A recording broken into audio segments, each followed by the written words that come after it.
A very special welcome to all our viewers and listeners. I am Major General Handa, who heading the School of Defense Technology at Symbiosis Professionalism and Skills University. We have recently started this course in of BTech in Defense Technology. I have with me Mr. Varun Khandare, who is a distinguished expert at the Strategic Research and Growth Foundation, a think tank in Pune. Varun, as you are aware that we have recently launched this course after an in-depth study of almost about 6 months, where we had detailed discussions with the academia, with the industry experts, DRDO experts, and of course with you also.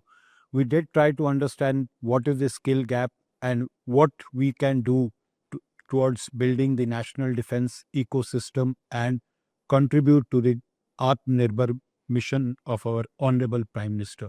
Right, sir. So, as you have seen that, okay, over a period of time, there has been a monumental shift in the defense ecosystem. So, what does, in your understanding, what does this monumental shift, what type of technologies are we looking at, and what does it imply for the defense industry as such? Right, sir.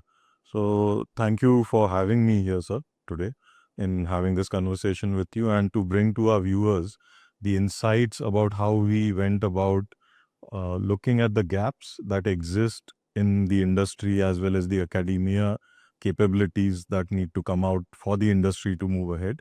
And in because we are speaking about the defense domain and the defense technologies domain at that. So how we actually identified these gaps and how we together were able to form the solution in the form of this BTech in Defense Technology course that is about to start now in a few weeks' time. So, firstly, sir, you come from the operational side of the service, and having you with me in this conversation really sheds a lot of light onto the technological needs of what it is like nowadays when it comes to operations and warfare. The day of traditional warfare is slowly fading away, and warfare's nature itself is changing into more technologically driven wars as well as battles that are being fought. And so is the change in solution that is required. So is the change in the systems that are required to be able to fight or contest these new age wars and these new age battles. One of the big shifts that has happened in this domain largely is the inclusion of technology into battle and into military systems at almost every level now.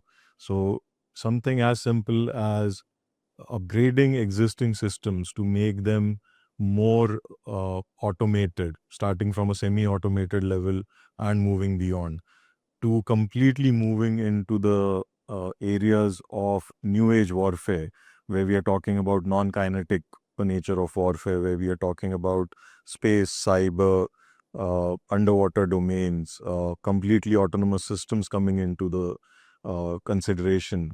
This very shift in the nature of the warfare itself has changed what the user now needs, which is our armed forces.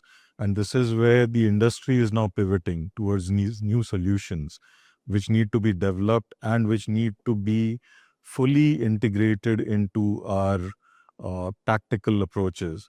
And to be able to do this effectively, the systems have to come together, riding on the back end of a skilled workforce that has to be created. So, like you just brought out, that systems have to come together. So, So, how can you just explain it further that how at this course will be able to get all the stakeholders of defense together right, and right from ab initio take it as a systems approach right, rather than join them together at a later stage. right, sir.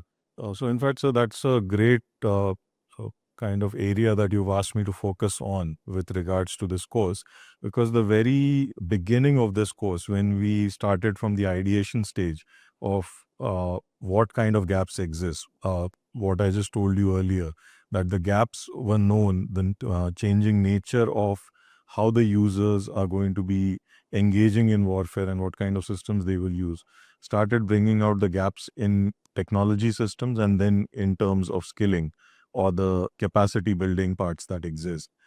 Uh, the way all stakeholders are engaged, and particularly taking into reference this program, is right from the very beginning. We were able to assemble a pool of experts who were drawn from the end of the users, which is the armed forces. DRDO has played a major role in helping us understand the need of capabilities and capacity. Going on to the industry and some of the biggest names in the industry at that. So absolutely, what you are saying is absolutely correct. Right. Right from the operational need, Right, sir. then you have the research and design Right. people, the Right. DRDO. Then the next stakeholder comes in terms of the industry, which is Right. the private and public, all in fact are on the same wicket, Right. and that's how this course has been Right, sir. launched. Yes. So we have clearly identified what are the skill gaps Right. and what we can do as an academia to bridge these skill gaps in the Right. next about 3 to 4 years. True. That's what is Yes. going to be the focus of our course. Right, sir. So let's just one piece of advice which you feel Sir. that you can give to a student who is just going to pass out of 12th Right, class, sir. Right. and how can he contribute, and who is very passionate about technology Right. and who wants to contribute towards nation building. Right, sir. So any towards his career, and how does he bring in all these factors together? Right, sir. So, sir, what has happened of late, and especially with the creation of a program such as the BTech in Defense Technology by SSPU, this has opened up another avenue for students who are just moving out of their class 12th and moving into the next stage of education. This is where a lot of people who wanted to get into nation building or serving the nation would mostly consider joining one of the armed forces at that very level or getting up towards that. What this course very specifically now does, and this is where the students now have an option. So my advice would be to think a little more flexibly, and aside from joining the end of the user by joining the armed forces, they now also have the option, if they are more gravitated towards building of solutions. So by enrolling in a course such as this one, they actually get the way to be able to do that. So this course, like you said, it's the first of its kind, a very unique course, not being offered by any of the universities Sir. so far. It will make them defense technologists. Yes, sir. The Absolutely. basically something like the man behind the machine. Yes, sir. So they are going to be those defense technocrats. Technocrats. That's what True. we are aiming at. True, sir. Absolutely. Thank you, Varun. Thank you very Thank you, much. sir.